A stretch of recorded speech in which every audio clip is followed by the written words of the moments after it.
Halo, selamat pagi semuanya teman-teman Facebook. Minal aizin wal faizin ya. Sekarang masih lebaran. Perkenalkan, Aku Afifah. Afifah, PMI Hongkong ya? Iya. Bukan deh kayaknya. Iyalah. Jangan-jangan Anda berbohong sama saya. Simpenan Masih W ya? simpenan. Om jangan. Rambutnya pirang loh, Rek. Loh, janda pirang. Oke, nah di sini kita live seperti yang aku janjikan kemarin ya, akan membahas tentang mental blockage atau tentang trauma, di mana mungkin teman-teman kurang menyadari masalah ini sehingga mengefek pada diri kita untuk mengambil keputusan, berpikir logis dan lain sebagainya. Nah, apakah dia ini mau join? Oke, bentar tak gabung ya, Mbak. Oke. Boleh join. Go. Nah, di sini apakah dia ini seorang yang profesional? Di sini akan saya jelaskan apakah dia profesional atau tidak. Apa sih sebenarnya yang dia lakukan? Kenapa dia begitu berani? Ya toh, tak jaluk untuk berada di sini, berbagi ya. Dan duduk sama saya yang mungkin teman-teman di luar sana mengira kalau duduk sama Mbak Kontreng itu sesuatu. Apa benar? Aku sih biasa ya. Nah, jadi seperti inilah seharusnya. Jadi sebenarnya duduk sama saya, kenal sama saya itu biasa saja. Jadi bukan sesuatu banget. Jangan pernah menjadikan sesuatu banget. Jadi hindari hal-hal seperti itu karena itu berbahaya. Berbahaya banget buat diri sendiri, berbahaya banget oleh saya. Justru kamu mau duduk sama dia, itu peluang loh. Sampai kamu nggak duduk kan dengan peluang loh. Soalnya kan ilmunya lebih banyak. Ya, enggak juga. Kita sedang belajar. Harusnya itu peluangku diambil. Bukan ya, karena di sini begini, kalau kita menimba ilmu itu tidak akan habis. Dari manapun sumbernya, tidak harus dari sekolah. Nah, Mbak Afifah ini sedang mengadakan riset tentang masalah kejiwaan. Woi, enggak gitu juga sih ya, tentang psikologis ya. Jadi maksudnya mau belajar di sini berbagi dengan teman-teman. Nah, topik yang kita bawa adalah kali ini apa sih yang membuat teman-teman itu tidak bisa berpikir critical thinking dan lain sebagainya. Menurutku lah, kok bisa jauh nggak apa-apa. Morning. Di kalangan BMI kan masih rame kok kasus garangan itu kan. Jadi mbaknya tertarik juga ya? Wah, aku sangat tertarik tentang penipuan. Nggak ngerti apa, aku seneng kok bahas tentang penipuan. Karena menurutku seseorang sih pernah penipu kok levelnya kayak gini banget. Maksudnya dalam segi mindset lo ya. Kan ada yang kayak poor mindset dan rich mindset. Itu dalam segi mindset duduk ekonomi ya. Jadi menurutku mereka itu ketipu garangan. Itu benar-benar logikanya itu mati. Akal logikanya itu hilang. Soalnya gini ya, aku cerita sedikit. Aku yuk pernah main dating app tahun lalu, namanya Badoan. Nah di situ tuh kenal cowok sipit yang ngakunya kerja di jasa keuangan Hongkong. Dia juga seorang trader. Memang polanya tuh sama, kayak ngasih perhatian pagi siang malam ngechat, kata-kata manis dan bla bla bla. Tapi masalahnya gini, terkadang mereka tuh menawarkan produk-produk kan. Nah, kita itu pasti tertarik kan. Nah, masalahnya aku tuh nggak pernah tertarik karena dasarnya aku tuh tahu tentang saham, tentang trading. Sehingga orang yang seperti itu berarti afiliator. Seperti kasusnya Indra Kents. Nah, mereka tuh nawarin banyak hal kayak ngasih uang, nanti kamu bisa menghasilkan uang banyak. Nah, masalahnya dia salah target nih karena aku tahu tentang hal itu. Jadi menurutku penting banget banyak explore agar kita itu tahu, sehingga jika seseorang menawarkan sesuatu dalam diri kita tuh tahu kayaknya aku pernah dengar ini dengar korek dikit ya, jadi nggak ketipu gitu loh maksudnya. Gini ya teman-teman, Google itu 24 jam ya, Google bukanya 24 jam, bukan Mbak Kontreng ya. Nah, jadi kuncinya adalah mengupgrade diri kita dengan banyak pengetahuan. Explore banyak hal. Otak kita harus diisi dengan ilmu-ilmu yang bermanfaat. Sharing dengan orang-orang yang sehat. Ya, jadi di sini sehatnya bukan sekedar sehat jiwa saja, tapi sehat raga saja, tapi juga sehat pikiran ya. Karena apa? Karena itu mempengaruhi apapun yang ada dalam diri kita. Terus menurut Mbak, ini apa support system dari keluarga itu juga penting? Nomor satu, menurutku tuh ya, sebelum kalian cerita ke orang lain, itu lebih baik ke keluarga dahulu. Yoga toh. Biasanya kan karena kita kan gini, bentar. Kita kan sudah jauh merantau sampai ke luar negeri, sik ngerepoti keluarga. Justru itu salah sih menurut Masa? Soalnya karena pun kita lahir dari ibu dan bapak yang mengerti diri kita dari kecil orang tua kan. Otomatis kalau kita menceritakan sesuatu yang tahu lebih banyak hal itu terlepas orang tua mau setuju nggak setuju nih ya. Tapi dengan kata-kata yang setiap hari diucapkan dengan kata-kata yang baik, menurutku akan setuju dan menurutku hanya orang tua yang bisa mengerti kita. Orang lain mungkin bisa ngasih saran sesuatu, tapi mereka kan nggak tahu track record kita nih, nggak tahu yang kita butuhkan, nggak tahu yang kita alami, sehingga kayak oh iya iya iya doang gitu. Tapi maksudnya apakah kedepannya bakal work ya nggak tahu gitu. Menurutku support system pertama itu ya keluarga. Apapun masalahmu yang terjadi di luar negeri itu harus diceritakan ke keluarga. Asam bacingnya anak itu keluarga pasti nerima, orang lain mungkin akan adjust. Nah, jadi di sini ya teman-teman, bagi teman-teman yang mungkin ada pertanyaan nanti boleh drop di komen ya. Nah, di sini yang dijelaskan oleh Mbak Afifah, pertanyaan saya, apakah penting support system dari keluarga? Itu penting banget. Jadi kita keterbukaan terhadap keluarga itu penting banget. Yang dia sampaikan adalah, orang tua kita itu lebih tahu kita dulu sebelum kamu dicetak. Jadi kalau kita kayak punya kesalahan, orang tua pasti tahu kok solusinya. Mungkin solusinya tuh enggak works kayak zamannya kita, kan orang tua kan ada zamannya sendiri nih ya. Belum tentu orang tua kan update dengan zaman kita. Tapi setidaknya apapun masalahmu ceritain ke orang tua. Setidaknya orang tua tuh tahu lebih dulu daripada orang lain. Enggak usah sosokan, enggak mau ngerepotin orang tua, enggak mau ngerepotin. Kamu enggak ngerepotin orang tua tapi ngerepotin anak orang ya kan? Iya juga ya, benar juga ya. Meskipun sekedar curhat sebenarnya membebani orang Jadi tanpa nggak usah disadari. sosokan, nggak mau ngerepotin orang tua. Anak orang yang lo repotin. Wah, iya iya iya iya ya, betul. Nah, kok Mbak Afifah ini semuda ini ya? Kayaknya masih lebih muda dari saya dong. Aku 27. Dari bulan September nanti. Sangat jauh dengan saya ya. Ternyata adikku aduh ya. Nah, kok bisa sampai ke titik ini tertarik dalam hal-hal seperti ini bagaimana, Mak? Apa yang memotivasi Anda? Aku tuh resah sebenarnya dengan kalangan-kalangan kayak yang mereka itu salah atas kesalahannya sendiri, tapi kayak seolah-olah tuh jadi korban gitu loh. Sebenarnya apa yang lo lakuin itu pasti ada resikonya, ya nggak sih? Sama kayak Ginjal kerja di Hong Kong, ada resiko nanti majikan kayak main tangan atau apa. Tapi kan harusnya kita tahu nih, sebelum ke luar negeri kita harus belajar bahasa. Kita harus tahu organisasi yang bisa bantu kita, ya kan? Nah, kalau kamu udah tahu resikonya, ya kamu harusnya lebih aware dong terhadap diri sendiri. Bagaimana nih ke depannya, apa yang kita lakuin, resikonya seberapa persen nih, seberapa beratnya, kita bisa nggak sih? Jadi apa ya, menurutku orang-orang tuh terlalu greedy nggak sih, terlalu berimajinasi yang seolah-olah kedepannya tuh nggak ada resiko, sehingga hal itu kayak meresahkan orang-orang gitu. Maksudnya kayak ya udah kalau goblok aja, nggak usah kayak nyalahin jadi korban, nyalahin pelaku gitu loh. Bisa jadi ini adalah karena perkembangan digital network yang mungkin teman-teman kurang menyadari akibat dari kalian main HP dan juga nonton drama. Nah, kalau kalian membandingkan hidup kalian dengan drama, itu berbeda. Karena drama itu sudah ada setting tempat, setting cerita, dan endingnya bagaimana itu sudah diatur. Tetapi jalan hidup kita itu tidak seperti drama yang ada di televisi. Jadi kenapa itu pengaruh banget dengan drama apa yang Anda tonton? Topiknya itu akan mempengaruhi pikiran kita secara tidak langsung. Iya, menurutku kayak apa yang kamu tonton, siapa temanmu, apa yang kamu siapa yang kamu ikuti, itu tuh pengaruh banget. Apalagi tindakan dasarnya dari otak kita kan. Nah, apa yang dikonsumsi otak kita, itu harusnya kan kalau mau sehat ya konsumsi buah-buahan kayak gitu. Iya, betul. Kalau mau otak kita lebih kayak critical thinking, yang lebih kritis, kan ya kita harus konsumsi yang kayak daging-daging kan bahasanya. Kalau konsumsinya cuma jangan blenderan ya hasilnya. Malah jangan nget-ngetan. Nah, terus berapa lama di Hong Kong? Aku sih 6 tahun.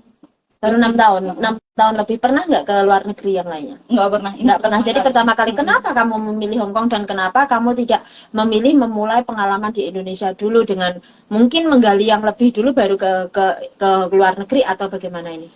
Jadi dulu pernah di Indonesia itu kerjanya gajinya tuh dikit banget. Terus temen aku nawari, katanya di luar negeri gajinya gede. Jadi pertama itu loh. Motivasinya karena gaji dulu. Nah, ini sebenarnya tidak hanya dia. Jadi semua dari kita kebanyakan motivasinya adalah karena gaji lebih tinggi. atau gaji lebih. Nah, kenapa yang di Indonesia sangat mudah dimanipulasi dengan iming-iming gaji juga. Jadi karena mereka langsung merupiahkan seperti itu. Jadi dendam pertama dari setiap PMI kebanyakan adalah ekonomi. Bener kan? Ekonomi dan keuangan baru derajat keluarga. Nah, jadi kenapa berkutat di sini? Teman-teman nanti sampai di Hong Kong itu atau di luar negeri itu akan merasa apa yang dulu belum saya dapatkan harus saya dapatkan. Ya kan? Itu fase awal. Iya. Biasanya akan seperti itu hingga akhirnya Anda terbuai terus hilang manajemen. Bener kan ya, hilang manajemen. Kenapa sih aku bisa ngomong ngono? Wis tuwo. Senior. Ya, wis tuwo aku soalnya sudah mengalami itu semua ya. Jadi di sini kan kalau kenapa kemarin saya membahas bab yang kasus yang anak Jepang itu. Nah, jadi sebenarnya nggak cuma dia kan, banyak di luar sana, nggak cuma yang di Jepang, cuman tidak terekspos seperti sekarang, tidak mudah diakses informasi limitnya. Sekarang kan sudah banyak nih informasi. Nah, yang saya sarankan kepada teman-teman itu, mari kita mencari sisi lain, ya, sisi lain meja itu biar nggak monoton. Menurut teman gimana? Nah, menurutku kok lebih kayak belajar mencoba memperbaiki latar thinking kita nggak sih? Maksudnya biar pemikirannya nggak terlalu linear, ikut-ikut gitu kan. Jadi kan ketika latar thinking kan digunakan dalam hidup kita harus melajarinya loh. Mbak, aja pakai bahasa kayak gitu. Linear itu kayak apa biar orang lain tahu. Ya. Linear itu pemikiran yang ikut gitu kan. Intinya nggak punya pendirian. Sedangkan lateral thinking itu lebih kayak berbeda. Contohnya gini aja deh. Misal kayak Mbak Samen kan punya pemikiran yang berbeda nih. Nah, yang itu dari penilaian sampean. Iya, dari penilaian saya. Itu menurut saya kan berbeda. Nah, mereka itu berbeda itu bukan karena menentang si A gitu ibaratnya, tapi itu bentuk dari lateral thinking gitu, punya sudut berbeda. Nah, kenapa mereka lebih sedikit? Ya karena orang yang mempunyai pikiran lateral thinking itu emang sedikit aja gitu loh maksudnya. Mbak bisa menyimpulkan ini sumbernya dari mana? Apa banyak baca atau mungkin pertama ya? Aku tuh seneng dengerin motivasi. Contohnya ya, ada yang namanya podcastnya Deddy Corbuzier. Itu di Noise itu benar-benar membahas dari segala hal, dari pikiran, dari banyak tentang kehidupan. Pokoknya kalian tuh ya kalau di YouTube itu dengerin pembahasan ada kasus-kasus luar negeri gitu, maksudnya kayak kasus penipuan, kayak si Simon ya. Itu mungkin kayak hal sepele gitu, cuma pembunuh. Tapi kalian tuh harus tahu cara kerjanya pembunuh nih, cara kerjanya penipu nih, sehingga itu bisa jadi pondasi untuk diri kita sendiri gitu loh. Maksudnya jangan kayak kebanyakan nonton channel reality. Oke. Jadi di sini begini ya, kalau mungkin yang dimaksud Afifah itu teman-teman banyak-banyakin baca buku boleh deh ya, karena media itu kan tidak bisa dipaksakan. Media ada banyak hal nih ya. Media bisa dengan membaca, bisa dengan mendengar, bisa dengan menonton atau video. Nah, ini tinggal teman-teman mereaksi otaknya itu yang mana yang cocok. Yang mana yang cocok. Kalau membaca itu lebih baiknya karena apa? Kalau membaca Anda itu tidak membaca buku itu lebih baik karena Anda tidak perlu komentar. Jadi Anda fokus ke diri Anda sendiri dan buku tersebut. Tapi jeleknya membaca, kalau Anda adalah seseorang yang butuh imbangan, jadi nggak punya imbangan. Jadi kamu hanya satu jalur lurus, itu nggak bisa sih. Nah, jadi ini jeleknya. Tetapi untuk imbangan kenapa harus mendengar? Kenapa harus sharing? Kenapa harus jadi dari banyak video? hal gitu loh. Betul. Jadi nggak kenapa titik satu fokus? Nah, kenapa kalau saya bagi infonya ada di Facebook, ada video, ada menulis, ada juga di YouTube. Tujuannya yaitu karena media itu kita tidak bisa memaksa orang harus sama medianya. Cocoknya kan yang tahu kita sendiri nih. Nah, terus topik yang dimaksud sama Mbak Afifah jangan hanya itu saja.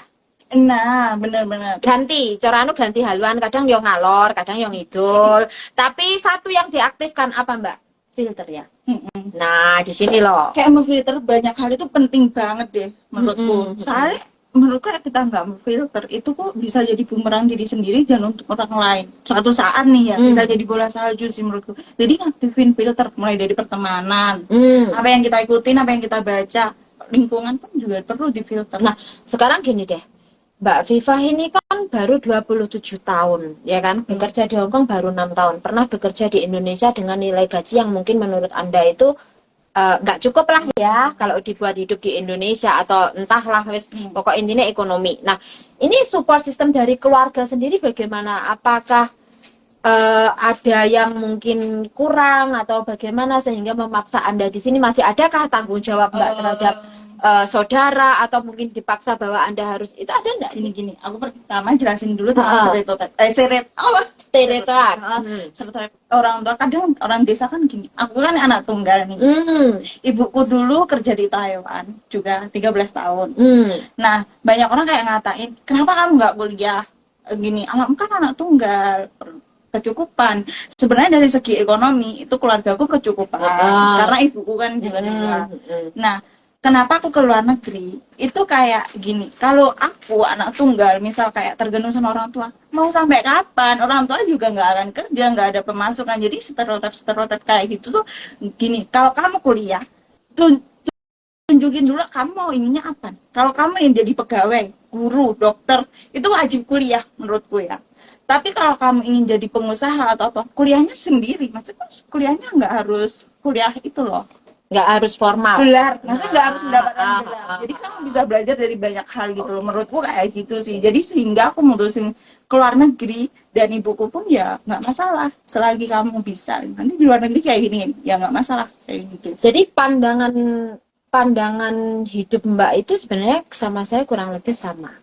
Jadi mungkin kenapa kita bisa klik dalam pemikiran karena kita lebih ke arah ke praktek lapangan dan kehidupan dan nyata yang kita ketimbang teori saja. Jadi sebenarnya teori juga butuh, praktek juga butuh. Nah, tetapi teori itu hanya mensupport akan praktek. Tapi kita lebih percaya dicoba dulu, ya kan? Tindakannya. Jadi lebih ke action. Nah, di sini mungkin bisa ya saran buat teman-teman di luar sana. Makanya jangan percaya jari nih.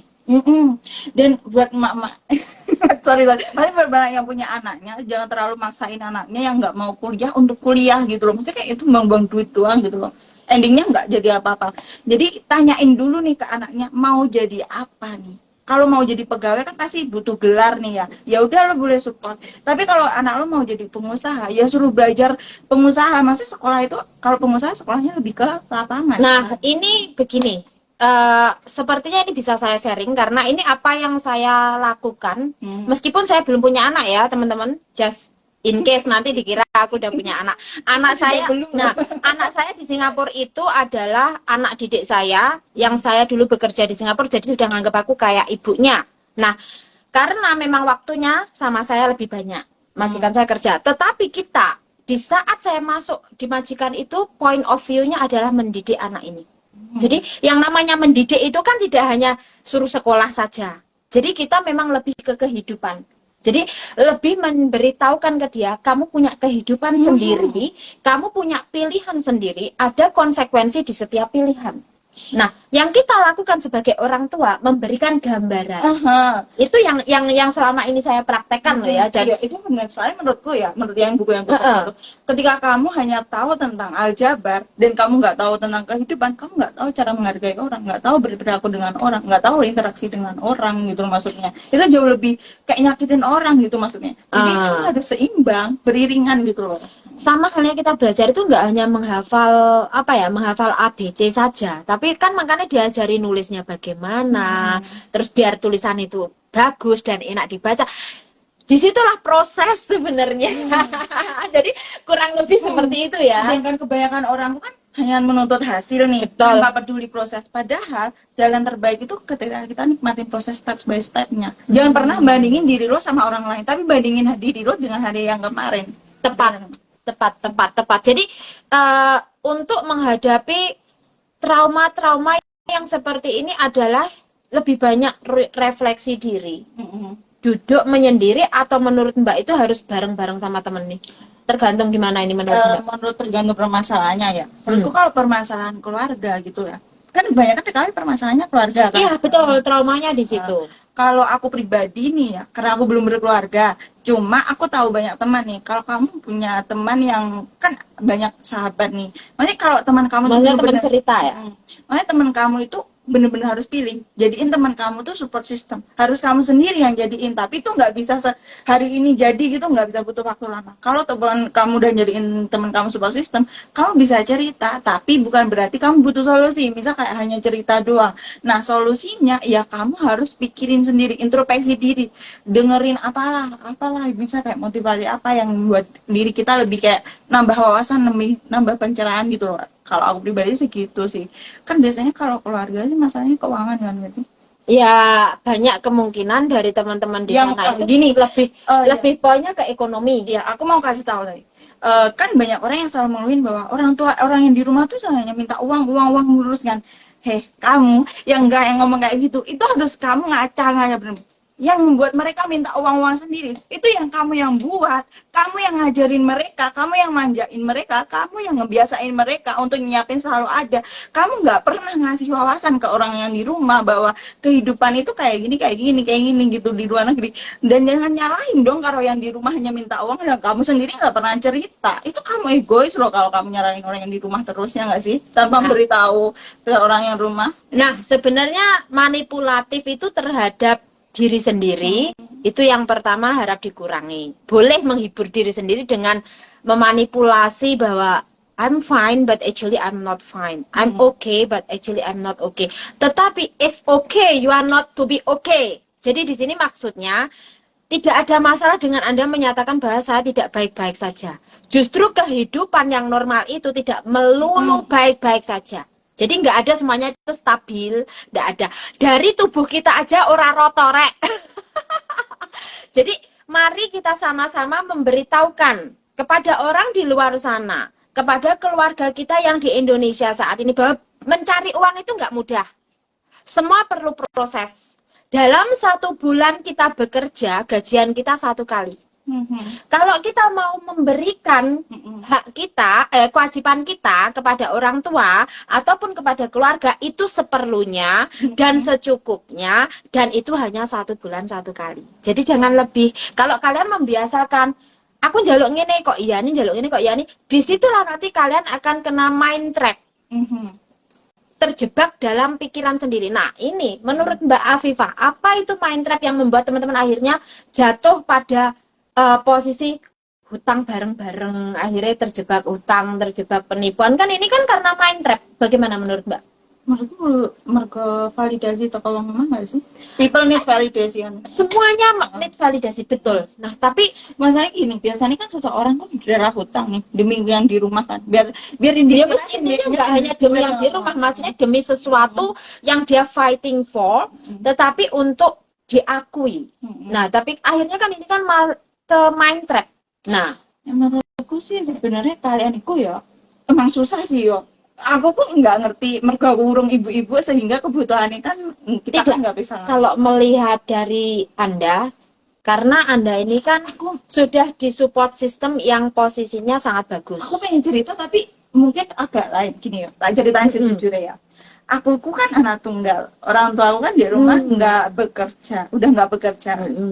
Masalahnya gini, aku tak kasih jujur ya. Aku mau jatah orang tua aku cuma 500.000 tiap bulan. Tapi itu bukan karena aku pelit, bukan karena aku nggak peduli dengan orang tua aku. Tapi ada tapinya. Pertama, setiap kebutuhan, tagihan, entah itu bayar listrik, BPJS atau apapun, itu aku yang bayar dari sini, ya kan? Nah, yang kedua, ibuku sama bapakku di rumah itu ada sawah. Otomatis beras nggak usah beli, sayuran nggak usah beli. Jadi kalau dihitung-hitung, mereka tinggal makan itu udah ada. Dan 500.000 itu karena itu ngitung mang jajan lah. Soalnya apa? Orang tua aku punya sawah yang mereka punya panenan sendiri. Dan orang tua aku itu nggak semerta-merta kayak tak kasih ini nggak. Aku ngasih pengetahuan dulu ke orang tua aku bahwa aku juga punya masa depanku. Aku harus nabung. Aku belum nikah gitu. Nanti kalau suatu saat kalian tuh Pak juga yang ngurusin aku, kan anaknya cuma aku doang. Jadi aku ngasih wawasannya seperti itu. Jadi kalau kalian itu harus ngasih tahu ke orang tua, jangan kayak aduh nggak tega lihat orang tua aku kayak gini. Nah, ini sebenarnya kurang lebih hampir sama dengan saya. Cuma bedanya support system yang saya punya itu kurang karena ekonomi saya lemah. Jadi ekonomi lemah, tetapi ibu saya bukan tipikal orang yang tidak bekerja keras. Oke. Nah, jadi karena dari orang tua yang bekerja keras dan menjadikan mindset saya berbeda dikarenakan keluarga saya memang tidak baik-baik saja, keluarga saya pisah, jadi saya hanya mempunyai figur seorang ibu yang bekerja keras. Nah, sementara figur bapak saya tidak mendapatkan, saya dapatkan dari orang lain. Nah, mungkin di situ akhirnya menimbulkan sebuah bahaya yang notabene akhirnya saya dibandingkan dengan membandingkan diri saya dengan beberapa orang di luar sana. Itu dari saya sendiri. Tetapi di satu sisi ada dari sebagian dari almarhum bapak saya yang sambung itu mengajarkan saya tidak diperlukan untuk membandingkan dirimu dengan siapapun. Jadi mindset itu dari kecil sudah dibegitukan. Jadi berbagi itu indah. Dan kamu nggak perlu ngiri, si A gini, si A gitu nggak perlu. Tapi kamu berusaha menjadi lebih baik untuk dirimu sendiri. Nah, ini penting sekali, afirmasi ini penting sekali. Ekonomi keluarga itu berasa nggak? Iya, emang ekonomi kita keluarga itu nggak sama, support sistemnya juga nggak sama. Nah, justru dari nggak sama, kalian jangan pernah biasain orang yang di rumah harus sama. Jadi, masalahnya, masalahnya begini, masalahnya di teman-teman itu pengen menyamaratakan. Itu yang saya lihat. Jadi misalnya kalau di luar udah punya mobil, udah punya mobil, harus punya. Nah, jadi mindset seperti ini harus kita hilangkan. Dikikis lah, minimal dikikis pelan-pelan. Ya, dikikis pelan-pelan. Terus nanti kalau misal nih ya, tonggone enggak salah paham, sebenarnya paham. Yang sama maksud bagaimana itu paham. 75% enggak sama, tapi bondingnya masalahnya di sini teman-teman PMI itu kebanyakan ada di masalah ekonomi. Akhirnya dendam ekonomi. Bisa apa ya, manage ekonomi secara benar loh, maksudnya mereka nggak bisa membedane kajian loh maksudku. Bukan kita nggak berempati ya. Tiap keluarga itu kadang salah menempatkan kata kasihan. Nah, kadang nih kita itu sendiri luar malah dijadikan patokan loh. Maksudnya enak apa-apa malah di luar, enak apa-apa malah sendiri luar ngono loh. Kayaknya salah ambil motivasi. Kayaknya menurutku iya sih. Kalau sampean dulu motivasinya ke luar negeri selain gaji apa? Selain gaji karena pengen hidup mandiri. Soalnya gini ya, kebanyakan orang tua kan kalau orang tuanya udah kaya nih, anaknya alah kamu kecupuan ngapain di luar. Kalau aku pribadi gini, kan namanya orang tua aku punya keuangan sendiri nih ya. Nah, aku untuk terus keuanganku stabil, itu ya aku harus punya pemasukan dong. Kalau nggak punya pemasukan sendiri, keekonomianku bakal turun dong. Ini kan karena Anda dari kecil tidak pernah diberikan karpet merah sama orang tua. That's right. Nah, jadi di sini masalahnya adalah mungkin yang ibu-ibu di sini ya, terutama yang mungkin bekerja di luar negeri, pasti semuanya untuk anak. Tetapi stop memberikan karpet merah untuk anak Anda. Gini loh, orang tua aku dulu tuh waktu aku kan umur 2 tahun nih aku ditinggal di Thailand. Orang tua itu pun hanya ngasih apa yang aku butuhin, bukan yang ini. Contohnya misal sekolah butuh laptop, butuh HP, ya kasih yang mampu, yang dia beliin. Nggak akan kasih yang aku ingin. Misalkan aku pinginnya Samsung, dia ngasih Nokia, ya udah Nokia, gitu maksudnya. Orang tua aku selalu gitu. Oh, itu sama, kurang lebih sama. Jadi hal seperti itu yang membuat kita itu jadi mikir nih, oh iya, jadi kedepannya itu kita harus pernah nggak terpikir berarti Ibu Kuki nggak sayang karena aku, pernah nggak? Yo dulu masih labil pernah lah. Pernah ya, berarti setelah dewasa ya pasti sadar. Itu sebabnya aku pun juga merhatiin ke orang tua untuk ngasih apa yang orang tua butuhin, bukan ingin. Oh iya, tugas anak itu berbakti, bukan menuruti. Nah, betul. Jadi harus tahu batasan-batasan itu. Nah, kenapa saya juga sering sharing bahwa kurangi keinginan, tapi lebih ke kebutuhan. Dikarenakan di saat Anda kebutuhan itu kan Anda akan membeli barang di saat Anda butuh. Anda akan mencari barang di saat Anda butuh. Tetapi tidak, keinginan nggak ada habisnya. Tapi kalau kebutuhan itu ada batasnya. Dan jadi coba untuk berpikir jangka panjang gitu maksudnya. Kamu nggak akan selamanya di luar negeri kan. Maksudnya kalau ketika kamu di Indonesia, apa nih yang kamu lakuin gitu loh. Itu yang jauh lebih penting nih. Jadi lebih baik kalau di luar negeri yang ngumpulin banyak. Artinya punya target ya. Nah, di luar negeri terutama di Hongkong ini sebenarnya kesempatan teman-teman itu bagus, banyak ilmu yang diambil ya. Jangan kayak soal pas nih luar negeri terus wah nih. Iya, karena nggak ada budget itu tadi. Karena nggak merasa bahwa Jadi itu sebabnya kamu juga harus ngasih orang tua kamu, maksudnya ngasih tahu orang tua kamu bahwa suatu saat aku nggak akan di luar negeri lagi. Jadi jangan biasain loh. Percaya atau enggak, saya tuh enggak pernah jatah orang tua. Ya aku percaya sih. Make sense menurut aku loh ya. Tapi kalau untuk beberapa orang mungkin kayak nah, jadi sebenarnya tinggal dulu siapa berani kita ngomongnya dulu siapa. pertama itu waktu bekerja memang saya pengennya niatnya adalah satu menyekolahkan adik. Yang kedua membuat ibu dan orang tua saya itu makan enak. Jadi nggak peduli uang memang tak kirim, habiskan. Gunen mangan enak karena menurut saya kan dulu waktu menyekolahkan aku nggak ada kesempatan itu. Nah, tapi orang tua aku bukan tipikal orang yang menghambur-hamburkan. Dijadikan rumah, meskipun rumah itu tidak semewah orang-orang di luar sana. Ya intinya karena minimal nanti dia pulang ada rumah. Jadi itu pemikiran mereka. Dan apakah sesuai sih sebenarnya dengan pemikiran saya? Tidak. Terus apakah aku pernah marah? Marah karena kenapa sih uang segitu banyak hanya cuma jadi segini? Karena kita nggak pernah ada di lapangan. Iya, jadi kita hanya akan judgmental bahwa uang segitu itu banyak menurut kita. Tapi sebenarnya di saat Anda mulai menghitung, mempraktekkan uang segitu itu nggak ada apa-apanya.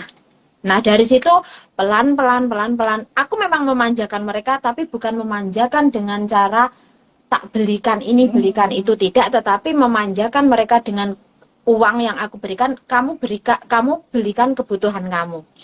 Kamu tuh harus berani tegas dengan orang di rumah. Karena ketika kamu nggak tegas, nanti mereka jadi strawberry generation. Betul, strawberry generasi. Ayo ngomong strawberry generasi, ya sing anyar iki jare strawberry generasi, aku lagi ya ampun baru update ya. Jadi jadi mereka kemandiriannya kurang. Malah dependen ya.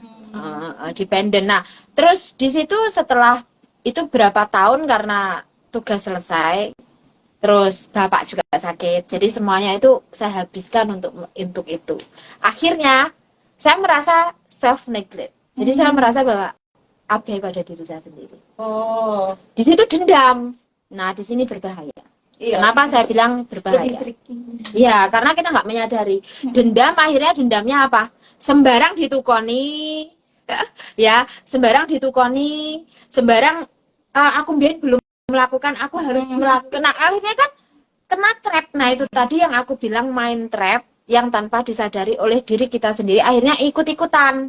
Ujungnya kancane duwe ngene aku pengen ini, kancane utang bank aku pengen utang bank. Jadi FOMO. Ya, akhirnya di situ kenapa saya bisa ngomong sebenarnya teman-teman, satu orang bisa berhutang begitu banyak selain kebutuhan.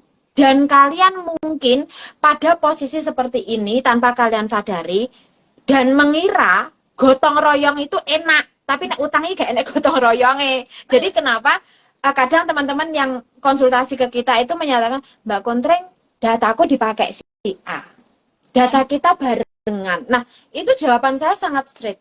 Aku boleh tanya, kenapa ya seseorang mudah meminjamkan data itu? Nah itu tadi kan dari trauma yang aku bilang main itu tadi. Mereka terlalu baik atau gimana? Enggak, karena dia menginginkan jalan pintas, sesuatu yang dianggap itu jalan yang sudah menjadi jalan terbaik, tapi sebenarnya tidak. Itu berbahaya. Gimana kok bisa percaya kan? Kan dibilang support system dari keluarga nggak ada. Nah, makanya kan kamu belum ke situ karena kamu sudah mendapatkan support system yang sangat bagus. Nah, orang-orang yang support systemnya dari keluarga kurang kasih sayang. Iya, jadi dia lebih mempercayakan pada lingkungan karena dia selalu merasa tertipu sama yang di rumah. Oh, kerja sama numbane ra nang ketoke, nggak pernah dihargai. Nah, dan mungkin yang di rumah juga kadang kurang mengapresiasi. Nah, jadi itu menimbulkan teman-teman kan mangkel. Marahnya nggak cuma pada diri sendiri, marahnya pada keadaan, marah ke mereka, akhirnya dilampiaskan ke situ mencari ya wes ayo gandengan. Ingat, makanya kemarin kan aku sempat menulis orang Indonesia itu sukanya gotong royong. Nah, tapi ada kalanya sesuatu itu tidak ada gotong royongnya. Terkadang aku perlu belajar yang namanya kognitif empati deh. Boleh di-share apa itu? Jadi kognitif empati itu kita berempati berdasarkan fakta dan nalar, bukan hanya dengan rasa dan hati. Yang biasanya kan kebanyakan orang Indonesia berempati berdasarkan rasa dan hati yang namanya ada emotion kognitif. Sehingga kita seolah-olah merasakan apa yang kamu rasakan nih. Nah, itu yang paling kita kadang kayak masuk lubang yang jurang gitu loh. Jadi kita itu perlu yang namanya kognitif empati, sehingga dengan didukung dengan fakta dan nalar baru kita berempati pada seseorang. Jadi kalau sekarang kan banyak nih, aku pernah nonton komennya Cekontring yang banyak orang ngatain bahwa Cekontring nggak punya empati ya. Itu kalian salah, kalian kurang riset. Nah, yang dia miliki itu kognitif empati, bukan kayak emotion empati. Jadi kadang kita itu perlu banyak riset, jangan hanya ngejudge.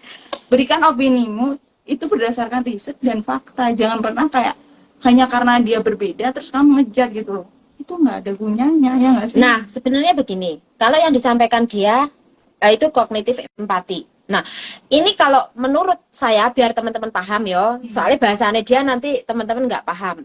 Nah, karena sampean kan berdasarkan dari buku yang Anda baca dan Anda sudah siap menerima penerimaan tersebut. Nah, tapi mungkin orang di luar sana enggak. Ini terjadi pada saya juga. Kan soalnya aku konselor kan sebenarnya. Nah, jadi itu perlu proses sampai saya bisa memanage di mana menempatkan kalimat kasihan ya, di mana kita memberikan bantuan kepada orang yang tepat membutuhkan bantuan sama yang sebenarnya dia tidak sedang membutuhkan bantuan kita, itu mengidentifikasinya perlu proses. Saya dulu sama seperti yang sampean sampaikan, aku ikut merasakan apa yang dia rasakan. Sehingga saya masuk ke dalamnya dan saya berusaha, saya harus menolong dia. Padahal setelah perjalanan sampai hari ini saya menyadari itu salah. Nah, tapi saya sadar bahwa saya bukan superhero. Saya sadar saya bukan siapa-siapa. Saya sadar saya tidak mempunyai kekuatan untuk itu. Tapi perbedaannya adalah action dengan omongan saya berbeda. Action saya tidak seperti itu. Omongan saya bisa mbak ngomong sekejam itu bahwa itu bukan urusan saya, tapi action saya kan tetap peduli. Action saya tetap melakukannya. Itu lebih ke compassionate. Nah, jadi kenapa akhirnya mulai dari sekarang itu sudah saya manage. Dan akhirnya ada teman saya yang menyatakan, Mbak Kontreng kayaknya sampean perlu baca ini deh, gitu kan. Nah, you are an impulse. Manage your impulse. Nah, dari sini mengatur empati kita kepada yang tepat. Nah, menolong yang memang membutuhkan. Jadi bukan asal mengeluarkan energi. Mungkin bagi teman-teman mikir jawab chat kan nggak butuh energi, ya kan? Terus jawab komen juga nggak butuh energi. Padahal Anda lupa menulis, memberikan informasi, sharing dengan kalian itu butuhkan energi. Butuh energi loh. Nah, energinya otak kita yang mungkin tidak terlihat. Seperti kita bekerja di hari biasa, seperti kita ngetik itu mungkin energinya kan terlihat nih, tapi apa yang mau kita sampaikan di situ adalah energi inner kita yang mungkin teman-teman belum paham. Jadi di sini sekaligus saya share kenapa kalau kalian bilang konselor itu akan berbeda cara berpikirnya, ya di sini memang kita dituntut seperti itu. Soalnya kalau sama jadinya afirmasi dong. Iya, jadinya terus kan gini loh Rek, aku nangis, oh tak baturin nangis, itu tidak tepat. Kalau temanmu nangis, kamu harusnya lebih kuat. Jadi lebih tegas, lebih menampar dia bahwa apakah menangis menyelesaikan masalah. Enggak sih, kayak luapan hati doang tapi nggak akan masalahnya nggak selesai. Sama kayak healing nggak sih? Healing kan sebenarnya kayak bisa sih, tapi itu hanya untuk melegakan sesaat. Karena itu saya alami perjuangan itu selama 2 tahun kemarin. Jadi saya menangis. Tapi apakah menangis itu menyelesaikan masalah? Tidak. Karena itu hanya menyelesaikan emosionalmu sesaat, tetapi tidak dengan masalahmu. Karena masalah itu kan face reality. Jadi kamu harus menghadapi masalah itu dengan tegas, menegaskan di mana posisi kamu. Nah, pentingnya mendudukkan masalah kan di sini.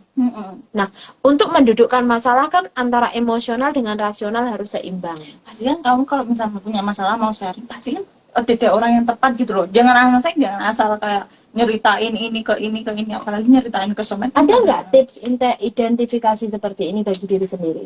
Susah sih. Kayaknya kalau sama kayak butuh kesadaran diri sendiri gitu loh. Maksudnya kayak kalau kita kurang explore-nya kurang susah lah. Ini ya, jadi sebenarnya begini teman-teman. Untuk meningkatkan self intelligence, emosional atau emotional intelligence itu enggak, kita harus mix around dengan banyak orang. Dan mungkin ini tidak bisa terjadi pada introvert. Ya, jadi susahnya kalau orang introvert seperti itu, dia hanya akan mencari orang-orang tertentu yang klik, itu introvert. Tetapi bukan berarti dia butuh waktunya sendiri, itu orang introvert. Tetapi kalau orang ekstrovert, dia akan mencari energi dari luar. Jadi kalau teman-teman tahu saya apa? Saya ekstrovert gila. Jadi saya bisa meluapkan semuanya di publik dengan cara saya, tapi saya juga mengaktifkan filter itu. Nah, jadi kenapa saya bilang kalau Anda butuh komplimen, ini saya bilang komplimen kan jadinya komplimen dari publik atau komen dari publik tidak masalah, tetapi satu yang perlu dipegang adalah Anda tetap pegang kendali. Jadi bukan orang lain yang pegang kendali. Maksudnya gini, misal kalian mau cerita nih, kalian tuh harus tahu pengen cerita doang atau butuh solusi nih. Nah, misal kayak cerita doang kan kita nggak perlu dengerin solusi seorang. Kayak susah deh ketika kita butuh seseorang pun kita tuh kayak harus memfilter baik loh orang yang ngasih solusi. Susah kayaknya. Bagi yang kalau ngomongin kayak gitu sih. Oke, nah ini kayaknya tugasku kayak kan konselingan udah lebih dari 10 tahun lebih ya. Jadi saya tahu betul yang dimaksud bahwa membedakan orang yang konseling sama orang yang mau curhat. Itu awal dari dia ngomong ke kita itu kita udah, kalau konselor tuh udah langsung tahu. Iyalah, soalnya kan kulino ya. Iya, jadi karena kita terlalu sering melakukan hal seperti ini, jadi kita sudah langsung sinyal itu udah ada. Tinggal kamu mau nggak. Dulu saya sering melakukan itu, tapi perlu dicatat. Kita nggak bisa menjadi katalis bagi setiap orang. Nah, orang itu harus mampu melakukannya dengan mendobrak keingintahuannya sendiri. Itu tidak ada orang lain. Orang lain hanya support dan motivasi. Selebihnya tinggal Anda itu punya nggak tenaga untuk mencari mau take action atau enggak di situ ya. Nah, jadi kenapa di saat kalian nelpon aku tidak akan sesuai keinginan kalian? Karena basic saya konselor. Nah, iya, seharusnya orang yang nelpon harusnya tahu dong. Iya. Nah, tapi kebanyakan mereka gini, kan kamu memang menyebar nomor telepon untuk ditelepon. Kamu seharusnya mengangkat telepon. Nah, itu yang maksudnya kamu harus tahu nih apa yang kamu butuhin. Iya, jadi kenapa kalau saya lebih menyarankan teman-teman itu lebih tahu kebutuhan kalian sendiri ketimbang kamu nggak ada orang yang suka dikasih tahu sebenarnya. Tapi mengakui itu lebih susah. Nah, di sini kenapa step-step itu perlu dipahamkan. Nah, tak kasih contoh dia baru 27 tahun. Dengan support system yang seperti ini, akhirnya dia mempunyai pemikiran yang berbeda.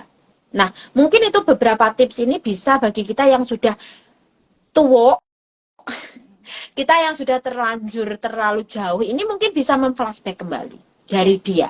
Jadi, sebagai orang tua, sebagai anak, terus sosial bermasyarakatnya, mungkin dari punyanya dia ini bisa untuk dijadikan satu motivasi. Terus motivasinya menurutku adalah orang yang di Indonesia saja tidak perlu ke luar negeri, mereka nggak hanya bisa survive, tetapi mereka juga bisa strive dengan level yang di luar dugaan kita. Iya, kayaknya tergantung diri kita juga. Maksudnya kayak kalau kita mendukung yang di Indonesia buat apa tuh survive terus kan, yang di Indonesia pasti juga semangat gitu loh. Masalahnya biasanya yang di luar negeri itu terlalu manja. Ini yang susah sih. Jadi sehingga yang di Indonesia jadi tergantung sama yang di luar negeri.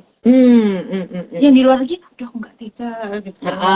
Nggak tegaan ya. Terus kalau misalnya yang tadi mind trap itu tadi, itu bisa mengarah ke penipuan-penipuan yang lainnya juga. Jadi hati-hati mind trap. Penting banget belajar critical thinking menurutku. Penting tuh. Karena kayak mau ditipu pun susah. Ya, meskipun intinya meminimalisir lah, tapi bukan berarti kita tidak bisa ditipu. Iya, bukan berarti kayak kita nggak pernah. Tapi kita kayak gini sebenarnya, kita belajar pencak silat nih. Tapi kalau kita di luar ketemu perampok, ya kita kan pasti nggak bisa menang juga kan, tapi setidaknya kita bisa meminimalisir bahwa kita nggak terbunuh nih. Gitu. Betul. Dan ini juga begitu, kayak lebih kayak ngasih pengaman kita lah. Dan penipuan itu tidak melulu tentang keuangan, tidak melulu tentang investasi. Ya, kalau investasi dan keuangan itu nyata. Yang tidak nyata itu kita penipuan dengan manipulasi diri sendiri. Kalau penipuan keuangan itu atau investasi, pada dasarnya kita tuh nggak pernah bisa ngentiin penipuan, karena akan selalu ada dan bermutasi ya. Seharusnya itu sebabnya kita lebih punya pegangan diri sendiri nih untuk melawan penipu sendiri. Ya, penipu itu lawannya adalah pendidikan, yaitu banyak belajar, banyak ekspor untuk melawan semua itu. Itu sebenarnya. Ya, jadi begini teman-teman ya. Mind trap yang sering saya sampaikan sebenarnya mind games, mind trap itu adalah berawal dari diri sendiri. Kenapa? Karena penipuan-penipuan yang terjadi itu justru berawal dari kata-kata.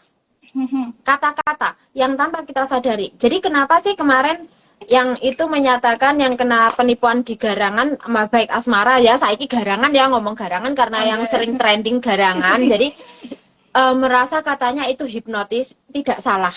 Tapi bukan hipnotis yang berbentuk magic. Nah, hanya saja hipnotis sebuah kalimat. Nah, sebenarnya kita sendiri pun juga sering hipnotis. Contohnya kita baca buku terlalu fokus, itu juga itu terhipnotis. Nah, jadi kamu main sosmed terlalu fokus sampai teman mau ngobrol nggak tahu. Nah, itu terhipnotis. Jadi sebenarnya kalimat hipnotis ini bukan hipnotis magic. Jadi kita memberikan akses peluang kepada pihak tersebut untuk mendapatkan hal yang dia inginkan. Akhirnya Anda di bawah kontrol dia tanpa Anda sadari. Karena dia bisa membaca kerentanan kita. Iya, di situ. Jadi kenapa? Pada dasarnya tuh pinter loh. Lebih pinter. Jadi mereka itu nggak mungkin dong. Jadi kalian tuh jangan kayak gimana ya, jangan sok munafik gitu maksudnya. Iya, jadi ini adalah mind trap. Kenapa aku bisa ngomong? Jangan dibilang Mbak Kontreng ini perfect. Enggak, saya nggak perfect. Saya nggak pernah ngomong saya perfect. Proses yang saya jalani itu jeru. Kalau seseorang perfect, mereka nggak akan belajar lagi. Iya, betul. Jeru. Nah, justru saya bisa menyatakan mind trap itu kan kita kejebak dengan permainan kita sendiri, pikiran kita sendiri, afirmasi yang kita kumpulkan dengan adanya diri kita sendiri, dengan kita abai apa pendapat orang. Meskipun pendapat tersebut mungkin sakit, menyakitkan, tapi itu bisa menjadi tolok ukur. Ya, satu, saya pernah terjebak yang namanya asmara itu sampai mengirimkan uang, itu pernah. Gimana nih? Nah, ya, nah ini nanti buat pelajaran buat Anda nih. Di saat kita sekali lagi karena support system, nah, support system keluarga yang kurang itu tadi menjadikan kita kan lebih menginginkan keluar dari lingkaran yang kita anggap panas. Lingkaran di dalam keluarga kita itu nggak enak. Akhirnya kita akan mencari kenyamanan itu di luar. Dan kenyamanan itu kalau kita mencari orang yang bisa membawa kita keluar, ya kan? Nah, dan kita sudah percaya orang tersebut imajinasinya. Iya, karena di awal sudah membubui hipnotis kalimat itu tadi. Jadi contohnya kan kalau mereka akan melihat usianya juga. Target usianya berapa mereka juga melihat. Jadi lebih berhati-hati ya. Kalau usia dia 27-an, targetnya apa? Dikasih barang-barang yang kayak branded, entah itu KW atau beneran. Nah, jadi sogokannya berbeda. Terus nanti kalau anak sekolah, ya beda lagi. Kalau usia sudah 35 ke atas, lebih ke matang. Jadi mereka akan membaca relationship, hubungan. Nah, contohnya apa? Ya, kita joinan sih lah. Ya kan? Kita saling mengenal dulu lah. Itu adalah kalimat-kalimat awal yang mereka lontarkan. Sebenarnya polanya sama ya? Polanya sama. Terus nanti saya juga pernah disakiti, saya juga pernah gagal. Akhirnya dengan sendirinya Anda akan menceritakan diri Anda dan tentang, nah ya kan itu adalah sebenarnya pancingan. Nah, dan perempuan di saat posisi labil dia nggak sadar itu akan menceritakan. Sehingga menganggap dia tempat ternyaman. Ya, dan itu biasanya tidak serta-merta dia langsung ngerti enggak. Jadi dia sudah cari informasi dulu tentang kamu. Mhm. Terus biasanya tidak pula dia sok kenal karo kamu langsung. Wih mesti wis enek sing kasih informasi, biasanya dikenalnya karo koncone. Mhm. Ya kan? Nah, kalau pengalamanku juga gitu, dikenalkan teman dekat karena saya percaya teman tersebut. Oh. Akhirnya saya memberi kesempatan. Kesalahan kan? Mhm. Padahal seharusnya saya nggak boleh dong percaya sama dia. Seharusnya saya percaya apa yang saya lihat. Iya. Percaya apa yang saya di depan saya. Mhm. Nah, ini adalah contoh kenapa kita bisa tertipu. Mhm. Benar. Nah, anehnya di saat kita sudah tahu pun fakta itu aku wis ngerti ketipu, seora trimo. Ya, otak kita akan bekerja keras. Aku harus menaklukkan dia. Hmm. Dendam itu ada, Oh. akan menaklukkan dia. Nah, di saat Anda menaklukkan dia itulah, apa mana jiwaku ya. Mhm. Jiwaku itu kan karena jiwaku penuh dengan penasaran. Oh. Mhm. Ya kan, jiwaku penuh dengan penasaran, pencarian yang belum usai. Mhm. Jadi otomatis mudah akhirnya dibelokkan itu mudah. Nah, ini berhati-hati. Oh. Jadi disinilah Udah dikontrol. benar, bukan dikontrol, tapi kamu akan dibelokkan. Oh. Kalau akunya nggak bisa dikontrol, dia tahu. Jadi caranya beda, dibelokkan dengan karena lebih ke realistik. Sementara saya kan ada Oh. realistik, jadi dia akan membelokkan ke realistik. Itu kelemahan kita. Oh, Dan kita kerentanan. akhirnya Oh, mempercayainya. sisi kerentanan kita. Yes. Nah, Oh. kalau yang berimajinasi, kalau yang sudah matang, otomatis mereka akan larinya ke kita bisa nanti memulai dari sekarang begini dan begitu. Terus mereka yang di sini kan kebanyakan kalau targetnya menginginkan kehidupan lebih baik atau derajat kita menjadi TKW itu sesuatu yang rendah, jadi dia akan mencari orang-orang yang mempunyai nama. Hmm. Nah, kenapa motifnya itu caranya berbeda tetapi dengan model yang berbeda sebenarnya sama Iya, polanya. polanya. Nah, yang perlu kita cari adalah pattern. Dan selanjutnya setelah itu kamu reflect. Nah, aku reflect, oh ternyata kemarin itu sebenarnya saya belum ready dengan hubungan. Mhm. Ya kan? Saya sedang mencari kenyamanan. Mhm. Akhirnya saya terbuai kenyamanan. Ya wes, anggap kalah main. Selesai. Iya. Nah, tapi apakah itu nanti bisa saya tuntut di pengadilan atau tuntut di hukum? Ya bisa saja, karena sebenarnya saya punya bukti nyacet bahwa ini joinan, ini begini. Tapi kembali lagi waktu itu aku mikir, siapa sih ngarep ngurusi kasusku? Terus apa yang saya dapat dari proses peradilan itu? Kalau nyari orangnya gampang. Iya, benar. Foto saya up di media sosial, saya minta tolong orang, bayar orang, gampang. Sebenarnya kalau mau nemuin, kalau memenjarain seseorang itu kan gampang, Pak. Cuma what next-nya itu. Itu untuk prosesnya. Nah, harus bisa membedakan antara flirting sama komitmen. Nah, jadi itu tuh yang itu yang sulit. Terus juga konsisten sama intensitas itu berbeda. Kalau orang di dalam berhubungan secara komitmen, dia nggak akan lorong-rene maneh. Jadi Iya. cuma satu sama kamu dan jelas apa tujuan hubungan itu mau dibawa kemana. Tetapi juga jangan tertipu. Belum tentu juga kalau Anda belum ketemu orangnya, ya jangan tertipu. Sudah ketemu pun tetap harus itu tapi biasanya angel, Mbak. cinta itu terlalu buta. Membuat orang bodoh ya. Jadi di sini pengalaman yang saya terus setelah itu mulai dari situ lebih berhati-hati lagi akunya. Berhati-hati untuk melangkah mau hubungan. Itu masih tak tanyakan dulu ke diriku. Aku benar-benar mau berhubungan nggak sih? Aku benar-benar mau membangun nggak sih? Nah, ini membangun ke arah mana? Nah, jadi kenapa di saat dikenal untuk mengarah ke situ, saya akan berpikir panjang. Nah, ini adalah contoh contoh-contoh dari kenapa teman-teman kena mind trap dan akhirnya bisa menyatakan bahwa sampai sadarnya menyatakan baru korban, menjadi korban dikarenakan dia sudah tidak sesuai ekspektasi. Jadi yang menyakitkan itu ekspektasi kita sendiri sebenarnya. Iya, imajinasi kita. Sehingga imajinasi kita itu kayak membodohi logika kita sendiri gitu loh. Menipu diri sendiri. Nah, itu manipulasinya. Makanya kan kenapa kita yang paling berbahaya adalah membohongi diri sendiri. Kamu harus jujur pada dirimu sendiri, perasaanmu sendiri. Kenapa sih aku sering ngomong? Ada kan sing curhat karo aku gini. Mbak, cara Cacaki jane ora ngerti sih. Cacaki apa gak tahu sih tentang kontrak kerjanya. Sebenarnya udah banyak di sana tulisannya sampainya banyak. Jawaban saya, kamu nggak perlu marah, kamu nggak perlu gemes, karena marah itu bukan perasaan kamu.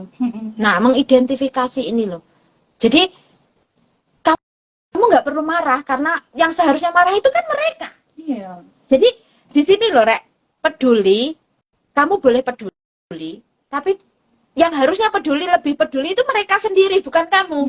Jadi kenapa kalau saat ini mungkin teman-teman menemui, dulu aku jam 1 malam pun tak jawab komenan. Hah? Serius. Seluas iku kan waktu nih. Nah, jam 1 malam pun inbox tak buka, tak baca, tak jawab. Itu dulu aku. Oh, tapi kan orang selalu berubah kan. Nah, jadi berproses sekarang tidak. Kenapa? Memberi ruang. Iya. Karena menurutku kayak orang tuh kalau nggak berubah itu bahaya. Jadi kalau ada perubahan itu juga bagus. Walaupun banyak orang yang, kok saya ini berubah sih? Kok nggak mau ditanya? Nah, Anda kemana saja? Nah, Ya kan? nah jadi yang disaringkan Mbak Afifah ini adalah tentang kalian bagaimana bisa mengatur, memanajemen emosimu dan logikamu. Memisahkan dua sisi ini, tidak dicampur aduk. Jangan terlalu menggunakan hati mulu. Pahit ya? Kayak logika itu penting loh. Sumpah.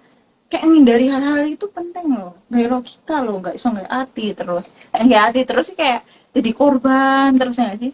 Ya kamu memberikan akses kepada pihak lain untuk menjadikan hatiku target. mudah dikelabui. Ya karena insting, larinya kan ke insting, akhirnya tidak logika dan emosionalnya maju duluan ketimbang rasionalnya.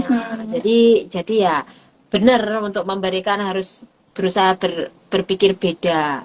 Nah, sedangkan pemikiran sing ngono kok sulit. Jadi kudu dilatih mendino sih. Iya, Dilatih koyo ngomong ambek wong sing bener-bener critical thinking. Iya, juga. betul. Iya, coba mau nambah. Promosi ya, diam-diam dia promosi Iya, ya. kan sedikit kalingin jadi lebih ke enak di-sharing. Bayangin ya, ketika kita ngomong kambek wong sing satunya kayak fixed mindset, satunya growth mindset. Susah, nggak iso. Satunya nggak hati, satunya nggak logika. Dia menyatakan fixed mindset. Nah, aku mindset jongkok. Nah, jadi istilahnya kan sebenarnya sama, cuman beda istilah. Kenapa saya pakai yang mindset jongkok itu lebih mudah diterima teman-teman. Iya, jadi mungkin lebih mudah dipahami. Lebih mudah dipahami. Kenapa kok dibilang jongkok? Jongkok itu kan gini, Mbak. Kalau posisi jongkok itu kan yoga iso ngadeg. Arep ngadeg ke setengah-setengah. Jadi disitulah posisinya setengah-setengah. Jadi tidak akan menerima apapun yang dari luar, meskipun itu baik, dia akan menipu dirinya. Enggak lah.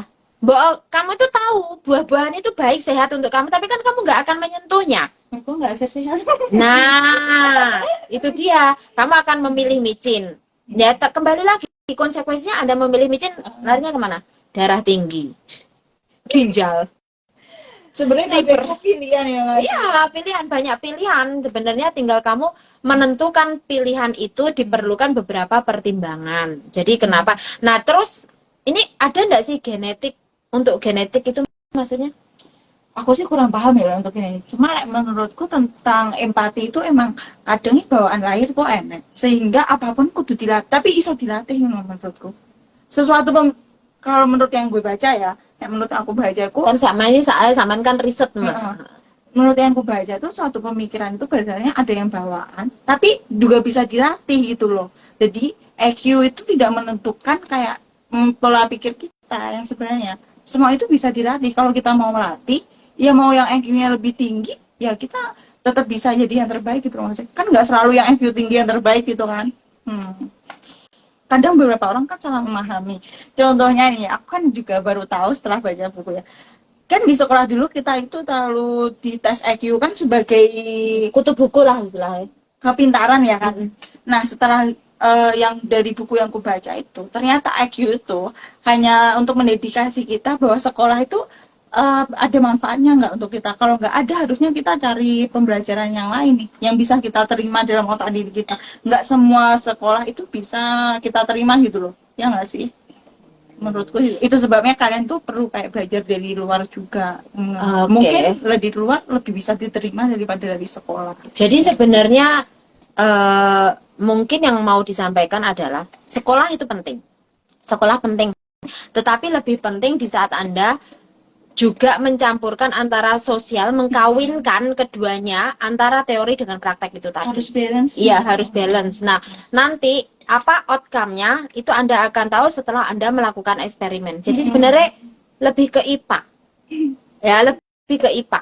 Jadi nggak melulu kamu di buku itu aja. Kalau kamu melulu di buku itu aja, kamu nggak akan berkembang.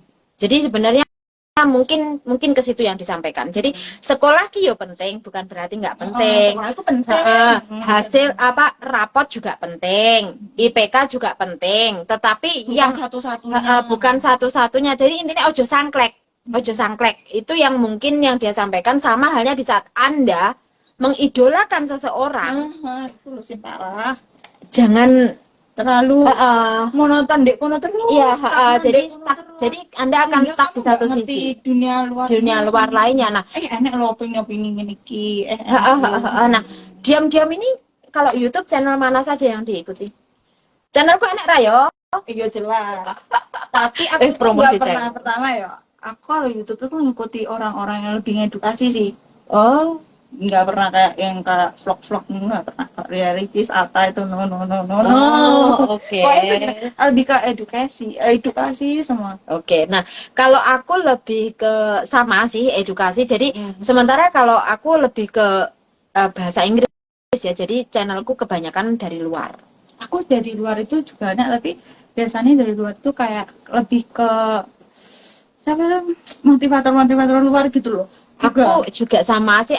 Yang aku saat ini karena saya tahu kebutuhan saya yang mana. Jadi yang aku ambil itu adalah Dr. Ramani, Lisa, terus juga Matthew tentang hubungan, tentang relationship, mengidentifikasi red flag dan lain sebagainya. Itu topik-topik yang mereka berikan itu nggak perlu panjang. Aku sih biasanya 15 menit, tetapi bahasanya itu mudah dikemas dan enak, langsung to the point. Nah, itu terus juga tentang hubungan pernikahan, tentang hubungan di mana konflik-konflik di dalam keluarga dan pernikahan itu biasanya podcastnya siapa ya? Aku lupa.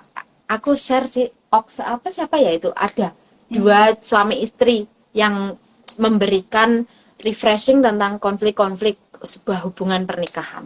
Jadi di situ membuat aku lebih lebih grow. Jadinya kenapa pemikiran saya akhirnya berbeda. Ya mendapatkan asupan yang berbeda. Nah, kadang aku sing kesulitan ya aku pribadi ya. Kan mungkin aku terlalu terbuka karo dunia self improvement kok. Nah, sehingga aku kanca-kanca kan enggak ono sing ngene itu. Nah, kadang aku susah ngomongin gue lah. Makanya kayak tidak perlu menjelaskan. Enggak, maksudnya bukan menjelaskan. Kadang kok kita ngomong A, mereka enggak bisa nerima no. Iya. Dan akhirnya kan Anda ingin menjelaskan toh? Tapi capek. Nah, ya pasti capek. Jadi tidak perlu menjelaskan. Jadi kadang tuh lebih kayak pas kan sing mindsetnya nih, oh ya nggak usah bahas. Ya, dulu saya punya seperti itu. Jadi kenapa ada di fase saya itu merasa capek, ada di fase saya merasa marah, tapi ternyata marah saya itu bukan perasaanku sendiri. Capek itu karena saya merasa bahwa kenapa sih kalian kok kenapa sih kalian itu kok nggak mau tahu? Kenapa sih kok kalian itu sebenarnya info itu udah banyak? Akhirnya mulai dari situ saya mulai mengerti dan itu bukan hak saya. Itu bukan milik saya. Benar. Jadi kalau saiki lebih kayak nyari kayak sing sepadan yang tidak sefrekuensi tetap dicari, tapi untuk perbandingan, perbandingan, tetapi bukan berarti untuk dijadikan satu asumsi atau satu konsumsi yang merusak diri kita.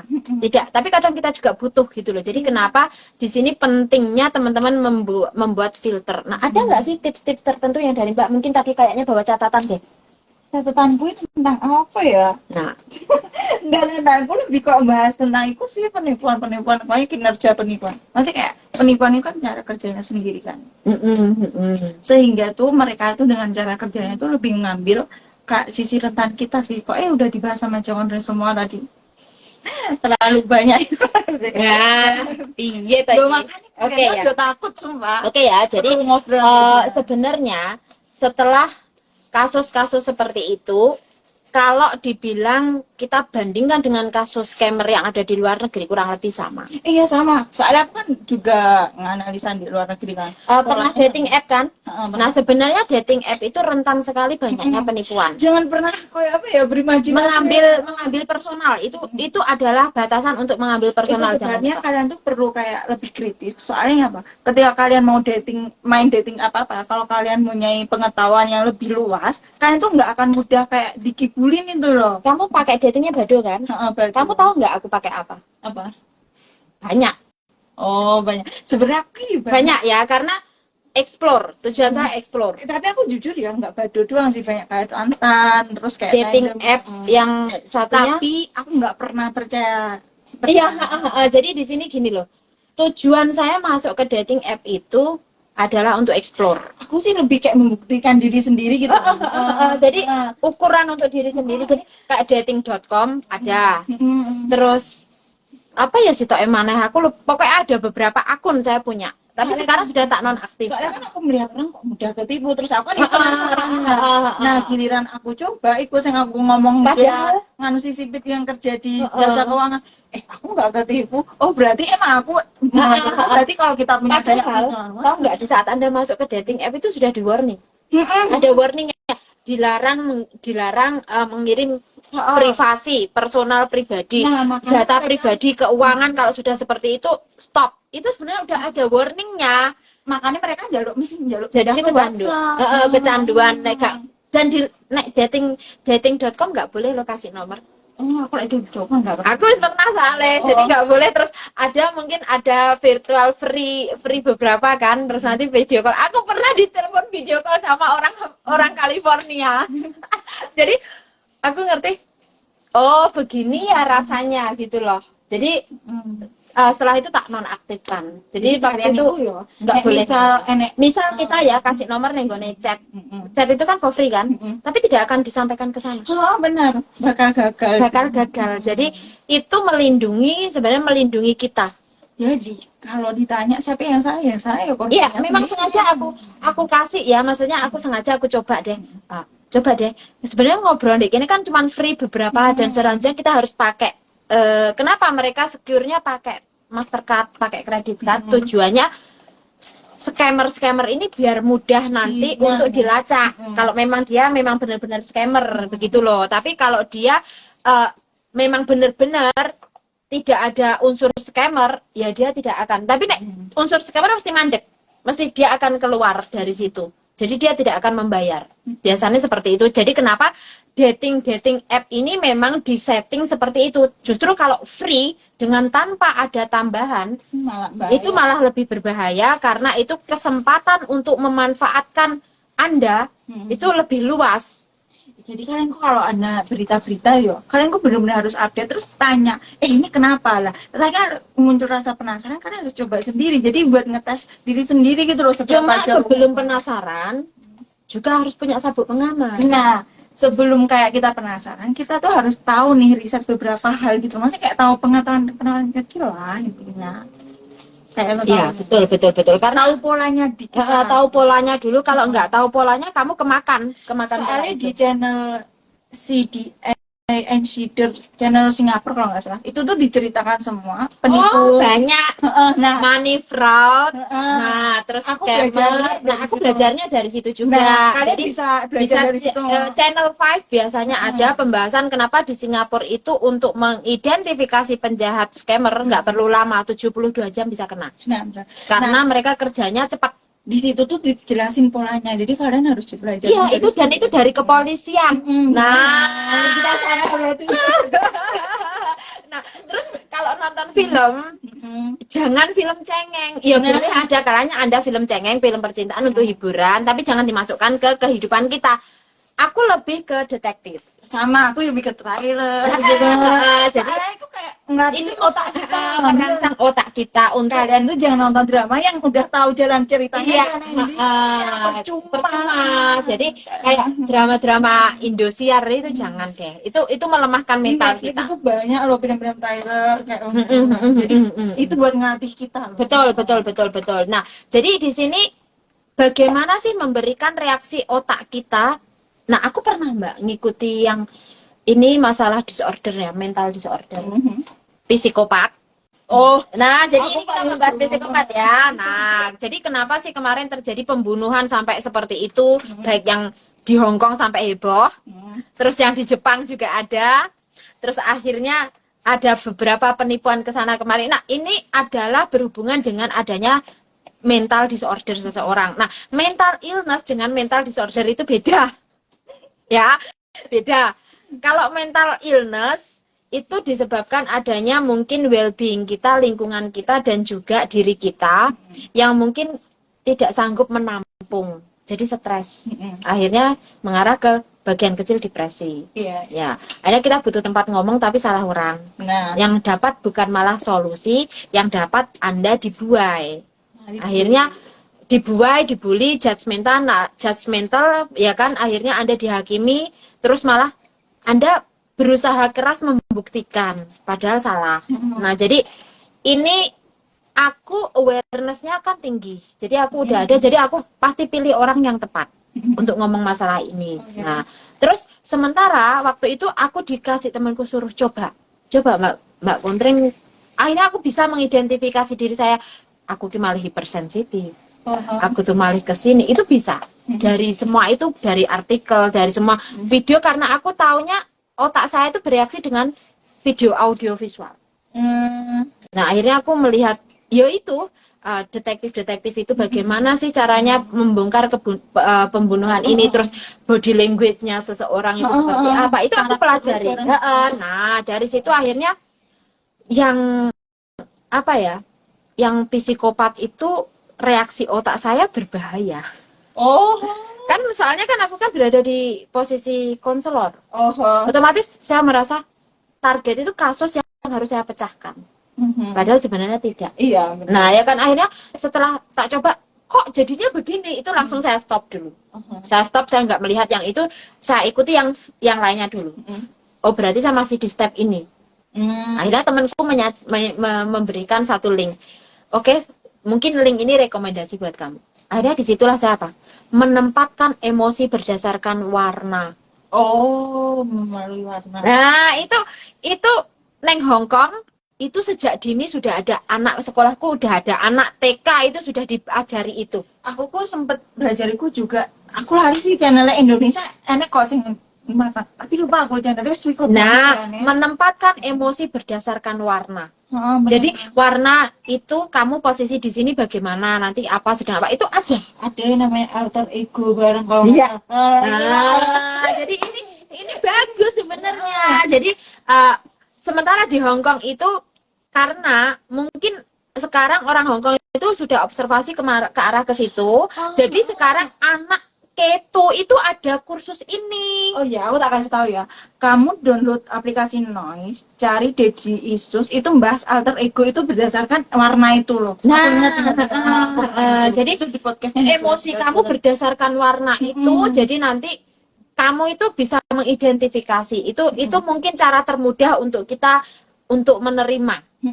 Daripada kau dijelasnya panjang kali lebar nggak menerima. Lebih baik gula dewe. Gula dewe. Soalnya Asli. penjelasannya asik dong. Panjang kalau kita bicara emosional itu panjang. Butuh fokus bener-bener yang memahami. Soalnya Betul. bahasa psikologi agak susah. Bahasa psikologis tidak mudah. Jadi kalian kudu fokus bener-bener. Nah, dari situ aku mulai belajar kenapa akhirnya aku bisa mengidentifikasi. Dulu aku pun juga susah. Kalian pokoknya nggak ini gitu alter ego. Aku masih ada penjelasan. Aku penjelasan.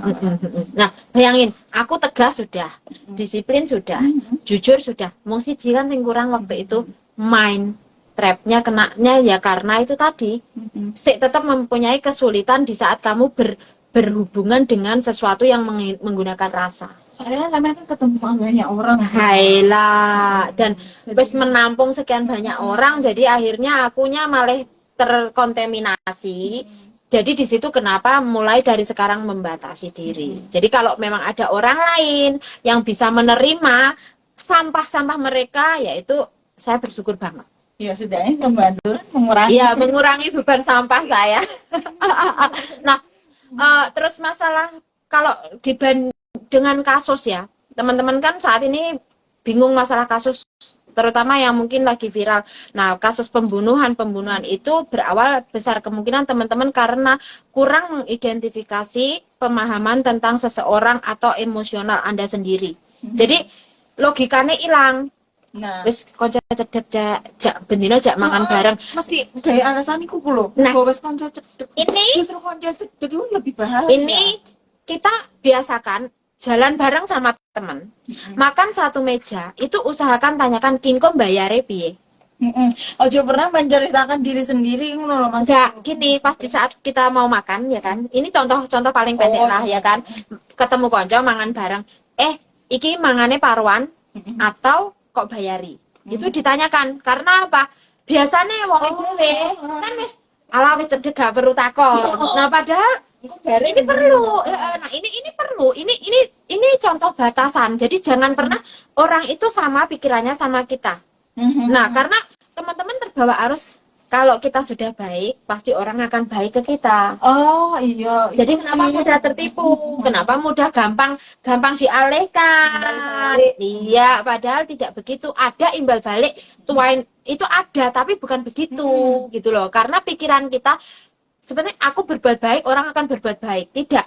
Sama halnya Anda berbuat baik belum tentu diterima dengan baik.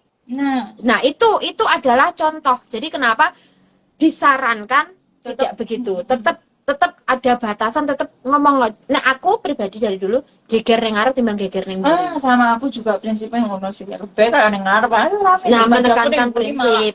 Simpen maksudku ning mburiku disimpen akhirnya kayak ngono iku kan. Sekali kita marah langsung kayak akhirnya Nah, terus untuk masalah kasus yang kemarin, mungkin teman-teman kan penasaran nih, kenapa ya kok KJRI menolak? kasus sendiri. Kasus yang sempat rame, yang penipuan kolektif itu kenapa KJRI menolak? Katanya kan lapor ke KJRI menolak dan mental di KJRI. Oke. Begini, perlu saya tegaskan, KJRI itu tidak hanya menangani satu kasus. Kasusnya banyak. Mereka tidak menangani, tetapi mereka mendampingi. Dan mereka wajib tahu. Dan kasus yang seharusnya di KJRI itu adalah kasus apa? Kasus tentang otomatis diplomasi dong, tentang ketenaga kerjaan dan yang berhubungan dengan sesuatu yang memang data dan fakta money laundry dan lain sebagainya. Scammer yang berhubungan dengan ini. Terus apakah artinya kasus yang kemarin sempat viral itu KJRI tidak peduli atau tidak mau melindungi WNI? Itu pandangan saya tidak. Aku sih juga gitu sih mikirnya. Kenapa menurutmu? Kalau menurutku bukan, kayak menurutku hal itu terjadi pada diri sendiri sih, sehingga bukan tanggung jawab KJRI. Maksudnya KJRI mungkin berhak untuk memberi edukasi nih ya, tapi tidak pada tindakan yang selebihnya gitu loh. Oke, itu pandangan kamu ya. Karena tapi sebenarnya adalah begini. Kasus seperti ini membutuhkan fokus. Ya. Fokusnya apa? Satu, di saat penyelidikan kasus itu memang perlu adanya pelaporan. Pelaporan dilaporkan kemudian ditangkap. Itu sudah benar proses. Ya, ini proses, saya bicara proses ya, saya nggak mau ngomong hasil. Nah, karena hasil itu tergantung di hakim. Ya, catat ya. Nah, ini proses. Setelah penangkapan akan ada penyelidikan. Kenapa kemarin saya bilang bahwa kasus akan ditimbang, bisa tidak diperkarakan. Mengenai pasal, itu baku. Hukuman, itu baku. Contohnya, dia melanggar pasal ini, hukumannya sekian. Itu baku. Ya, itu baku. Nah, di sini, kalau di dalam proses, kenapa KJRI tidak mau, ini nanti kan kita harus ngikut, Mbak. Men-trace. Jadi, trace back. Otomatis trace dari satu ke satunya itu membutuhkan waktu yang panjang. Jadi tidak mungkin KJRI mengurusi ini. Bisa kan dipahami? Jadi kenapa KJRI bukan tidak bertanggung jawab, bukan tidak mau melindungi korban, bukan tidak mau melindungi warganya, tetapi prioritasnya sudah berbeda. Nah, apakah ini salah? Ya tidak salah. Bagi orang yang paham tidak salah, tapi bagi orang yang tidak paham, yang awam akan memukul rata itu salah. Iya, seolah-olah karena ini pokoknya harus KJRI yang tanggung jawab. Nah, padahal tidak. Nah, KJRI hanya akan memfasilitasi. Tetapi apa namanya kayak pengacaranya, lain-lainnya ya kamu harus mandiri. Karena yang paling tidak sabar di dalam proses ini siapa menurut Anda? Nggak berani ngomong aku. Nah, dia nggak berani ngomong karena dia merasa belum bidangnya atau Ya. takut nanti kalau ngomong kalian judgmentalnya berbeda. Tapi saya berani ngomong. Yang paling tidak sabar adalah korban. Kenapa? Karena korban itu banyak, ya kan? Terus dari motif korban ini keinginannya nggak bisa sama, Mbak. Karena kenapa? Penipuannya berbeda semua. Meskipun polanya sama, Iya. ada keuangan, ada yang cinta, ada yang lain-lainnya, Iya. itu kan nggak bisa dikumpulkan jadi satu akumulatif. Iya. Nah, disitulah kenapa saya bilang rumit. Jadi kalau bilang rumit apa nggak bisa diselesaikan, Mbak Kontring? Rumit buktinya tertangkap kan? Itu baru pertama. Jadi ini proses yang saya sampaikan. Jadi jangan pada hasil, ya. Iya. Jadi setelah nanti trace semuanya, bukti, data, saksi, korban, nggak cuma satu. Itu butuh satu orang saja, itu butuh berapa lama waktunya? Nggak ada yang tahu, estimasinya nggak ada yang tahu. Dan korban akan selalu datang ke KJRI, Pak kasus kuki kapan rampungnya? Pak kasus kuki rampungnya? Pito ya utahan. Nggak ada waktu. Ya, nggak ada waktu. Ini yang mengenai waktunya estimasi saja. Nah, belum proses peradilannya. Ya, ini peradilan mana yang dipakai? Kemarin sudah jelas akan menggunakan peradilan Indonesia. Iya, Di saat proses peradilan, itu yang perlu didatangkan apa? Jaksa penuntut, pembela, saksi, dan korban, dan terdakwa. Tapi kan proses Indonesia yang dipakai. Nah, korbannya yang diomong. Kok malah jadi piye, Bu? Saya kurang tahu, dan saya nggak mau ngomong karena ada banyak cara di sana nanti, tetapi yang setahu saya di dalam peradilan itu, di dalam pengadilan, diwajibkan kehadiran saksi dan korban, dan juga itu secara langsung dulu. Masalah selanjutnya, setelah berikutnya, itu mungkin bisa dengan cara telepon atau video call. Itu bisa, virtual bisa, tetapi pertama itu harus. Nah, yang jadi concern saya di sini, bukan masalah proses peradilan nih, bukan pula masalah endingnya. Merasa ketangkep, Mau tahu? Apa? Korban. Kejiwaan korban. Oh, psikologi korban. Psikologi korban. Karena dia harus mengingat sesuatu yang dia tidak mau diingat. Ya toh? Itu memalukan. Dia sadar. Iya. Seharusnya kayak, kan itu kasusnya suwi kan ya. Ya, dia merasa malu. Dia merasa, itu ada, berbohong boleh. Silahkan sampai kapan kamu berbohong, tidak masalah. Tetapi kamu akan ada itu, dan kamu akan merasa kamu tuh pengen melupakan. Tapi kamu harus mengingat dan mengingat karena jaksa akan menanyakan. Jadi rasa ikhlasnya kita makin tergerus. Nah, jadi mentalnya yang kena. Nah, di sini saran saya, kalau Anda mendampingi kasus seperti ini, itu dua sisi. Jadi dua sisi, ada peradilan, ada masalah psikologis. Iya, Karena si korban ini juga harus benar-benar disiapkan. Jadi kenapa sih pelecehan seksual mesti kalah? Iya itu, soalnya psikologinya itu. Makanya pelecehan seksual kan mesti ada pendampingan psikologi juga. Haila. Karena apa? Karena mereka tidak bisa stabil. Besar kemungkinan di saat dia menghadapi persidangan pun juga tidak bisa stabil. Di situ. Jadi masalah keputusan hakim yang punya. Iya. Karena itu akan ditimbang dari pernyataan korban, saksi, data, fakta. Dan yang bisa saya sampaikan di masalah proses peradilan itu akan berkutat pada material, bukan mental, bukan unmateri. Jadi ini yang perlu teman-teman tahu ya. Ini kenapa tak taruh di belakang? Biar kalian nontonnya sampai habis. Nah, tak taruh di ngarep. Skip lah, ya kan. Nanti akan saya upload di YouTube juga. Jadi ini pelajaran ya bagi yang mungkin euforia, oh sudah ditangkap. Penangkapan orang itu paling mudah. Itu tahap pertama. Karena apa? Contoh pembunuhan yang kemarin di Hong Kong. Polisi Hong Kong menggunakan sayembara apa? Oh, itu si siapa itu namanya? Abi. Nah, Model itu kan. Nah, mereka berani mengeluarkan sekian miliar untuk penangkapan orang ini. Tujuannya apa? Biar cepat ketangkap sih. Bukan biar dia keluar, bukan biar cepat ketangkep, salah Anda. Nah, karena dia bukan konselor ya, dia bukan pemecah kasus ya. Sekarang tak kasih tahu. Itu adalah trik di mana si penjahat ini biar keluar. Karena di saat Anda trik dengan reward keuangan, materi, pancing. yes, materi, secara otomatis pihak yang tahu Anda pertama yang awalnya sayang sama kamu, menyembunyikan kamu wes toh, dia juga kasih uang loh ya, karena kamu juga kasih uang sama saya. Tapi kan jumlah yang dikasih dia lebih besar. Ngapain? Ya mendingan gue tak.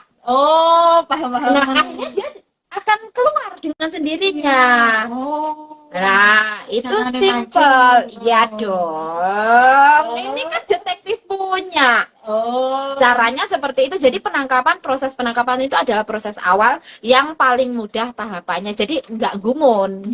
Jadi mudah meskipun di tempat luas. Sing jare nggak gumun ki soalnya kasus-kasus yang besar kan yang pernah aku ikutin moco lah dari kasus luar negeri pun yang penangkapan itu mudah tapi proses berpenangkapan Prosesnya itu yang hingga nanti sampai ke pengadilan, putusan pengadilan itu kan kembali lagi ke penimbangan beberapa hal yang harus diikuti. Dan prosesnya masalahnya tidak tahu sampai kapan estimasinya, tidak ada yang bisa menyatakan estimasinya sekian tahun, itu tidak bisa. Gitu loh. Jadi terus korban ini maunya apa? Yang dikembalikan apa dulu? Nah, kalau yang dikembalikan adalah yang dimaukan materi, biasanya kan materi dulu. Materi itu tidak ada perjanjian atau menjanjikan materi Anda akan kembali 100%. Kerugian materi tidak bisa didapatkan 100%. Iya sih. Ya kan? Nah, karena akan diakumulasi lainnya juga toh. Jadi di sini yang mau saya tegaskan, ekspektasinya dikurangi. Ya, jadi poinnya Anda kenapa sih pengen banget orang ini tertangkap? Karena biar di pelajaran biar nggak ada korban lain. Belum tentu sih. Iya, nah padahal Anda tidak bertanggung jawab atas next korban. Nah, Kenapa? Anda harus care pada diri Anda sendiri. Anda fokusnya ke diri Anda sendiri, nyembuhin diri sendiri secara mental, psikis Anda, terus kesehatan Anda. Ingat, dia tidak hanya satu partner. Jadi fokusnya justru ke kesehatan, endang-endang cek HIV. ada yang dilupakan. Itu yang dilupakan. Kenapa saya lebih concern ke situ? Saya tidak concern ke jalur hukumnya. Jalur hukum itu mudah.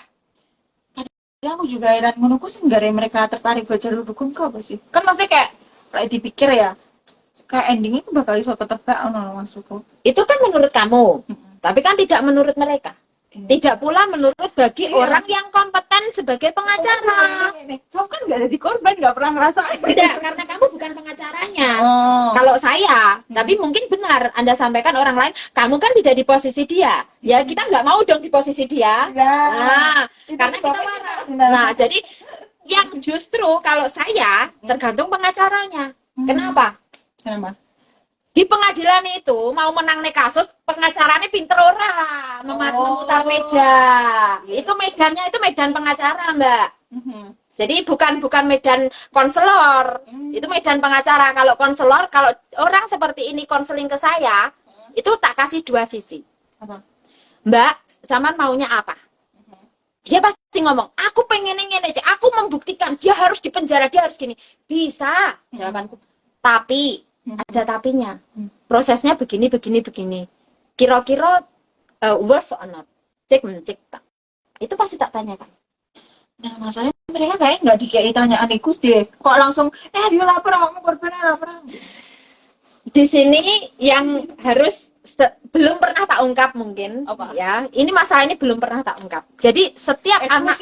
Nah, jadi saat ini benar-benar eksklusif tak bahas karena saya nggak mau teman-teman terbuai dengan hal-hal seperti ini. Jadi kenapa memang pengen tak bahas sudah lama. Jadi yang mau saya tegaskan, prosesnya ini pasti tak kasih tahu. Prosesnya Mbak, mungkin benar ada pasal yang menjerat dia, hukumannya jelas. Proses menuju ini adalah begini dan begini. Nah, waktu Anda dalam masa proses ini, menunggu ini, Anda itu bisa melakukan banyak hal. Itu yang saya bandingkan.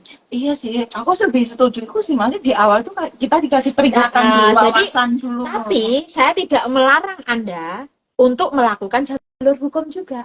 Iya, pilihan. Nah, jadi cuman nek sampean tanya, apa pendapat saya lebih memilih fokus ke diri Anda, memperbaiki diri Anda, lebih ke kesehatan Anda secara mental maupun secara fisik. Itu sih. Daripada menghabiskan waktu, uang, tenaga untuk yang endingnya belum tentu seperti ekspektasi Anda. Ya, maksudnya nggak usah so api kayak pembelajaran orang dia, maksudnya nggak usah Enggak, pembelajaran itu akan ada kalau hal-hal seperti ini. Pembelajaran itu ya kalau dia sudah terjun sendiri. Jadi tidak perlu dikasih tahu, karena kamu kasih tahu pun jiwa dia menolak. Nah, makanya jadi nggak usah sosokan bantu orang dia, kamu sendiri udah bisa bantu diri Tepat. sendiri. Jadi yang diusahakan teman-teman itu pahami prosesnya. Jadi fokusnya bukan pada hasil ya, fokusnya kepada proses. Itu yang saya sarankan. Terus pengacara itu mau dibilang gratis atau tidak, pengacara itu bekerja untuk dibayar. Karena pengacara untuk memenangkan kasus, Mbak. Jadi pengacara itu didesain memenangkan klien. Apapun caranya, dia harus mencari bukti, evidence di dalam persidangan membuktikan klien saya benar. Itu tugas pengacara. Nek konselor enggak. Konselor tidak dibayar, juga konselor itu bukan memenangkan kasus. Iya sih. Jadi beda. Jadi beda. Jadi kenapa nek enek sing neng jobo kono kok sampai teleponan, enek sing ngomong takon kontring itu enggak nemukan solusi, bukan.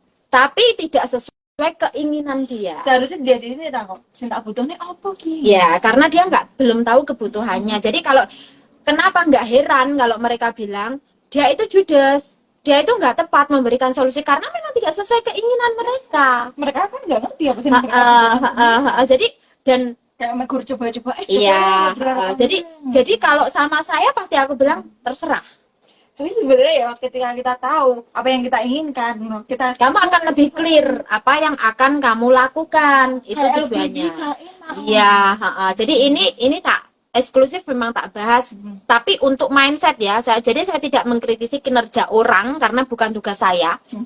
Ya, tetapi KJRI tidak salah dengan menolak kasus tersebut karena yaitu tadi dia tidak bisa fokus untuk mengikuti mentrace beberapa korban itu tadi, dan korban akan tidak sabar nggak ngerti hasilnya. Dan ini nanti tanggung jawabnya sama netizen, Mas. Soalnya korban itu kalau nggak memahami prosesnya itu berapa lama, nggak tahu. Soalnya kan nggak dikasih edukasi tentang itu juga. Nah, jadi kali ini sama halnya berapa tahun lalu ada kasus penipuan dari sesama PMI dengan perekrutan pekerja laki-laki. Anaknya masih di Hongkong dia. Saya nggak mau menyebut ya, namanya udah pernah saya up di Facebook dan saya pernah ditegur sama seseorang karena saya membawa nama sebuah, bukan organisasi, sebuah lembaga. Nah, tetapi saya sampaikan ke beliau dengan tegas. Saya tidak membawa lembaganya, tapi si anak ini sudah menamai nama Facebook dia dengan lembaga. Artinya Anda harus menegur dia dan memberi peringatan ke setiap anak yang menggunakan lembaga ini. Bukan saya dong, saya tidak mencemarkan lembaga Anda loh ya. Nah, saya langsung ngomong gitu. Jadi kalau Anda menuntut saya, Anda salah. Dia langsung nanya, Mbak ini organisasi apa? Oh, saya tidak ada di organisasi, Pak. Saya individu, saya memberikan pendidikan yang seharusnya. Yang menurut saya seharusnya perlu untuk dikasih tahu. Nah, ini penipuannya transfer uang sudah. Oh, bukti itu ada semua. Terus? Nol. Hasilnya? Nol. Pelaporan ke polisian pun ada. Nol. Karena apa? Tidak lemah. Oh, terlalu kurang konkret. Konkretnya ada, cuman kalau mau ke situ kan bertele-tele, dan korban kan nggak cuma satu. Nah, korban itu punya prioritasnya masing-masing. Nah, kan nggak bisa disatukan. Korban, ayo njaluk duitnya balik, mau proses duit, mau diproses hukum pun uang nggak akan kembali. Iya benar itu. Menghabiskan waktu, mendingan kerja ya wes. Akhirnya mereka seperti itu. Iya, itu lebih tepat sih, soalnya kalau ada kisah Simon itu sih Tinder itu kan, kan duitnya nggak balik. Nggak kembali, yang ada ya. Iya, nah jadi sebenarnya ini poin prioritas Anda yang mana? Nah itu diperlukan, kenapa pahamkan prioritas. Pempiro sih aku posting selalu pahamkan prioritas. Saya ini kontrak kerja berkurang loh, sadar nggak? Enggak. Kontrak kerja postinganku berkurang kan?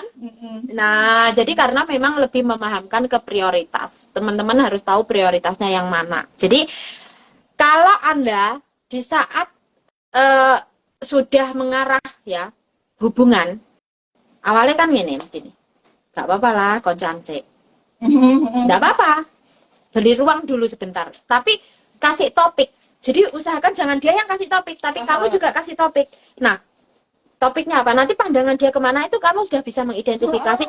Begitu terlihat dia sudah mengarah ke situ, blok. Iya. Kalau aku, Mbak, akun itu nggak kenal langsung tak blok. Kemarin ada, aku mungkin salah pencet, kadung tak add, dia pakai nama Korea.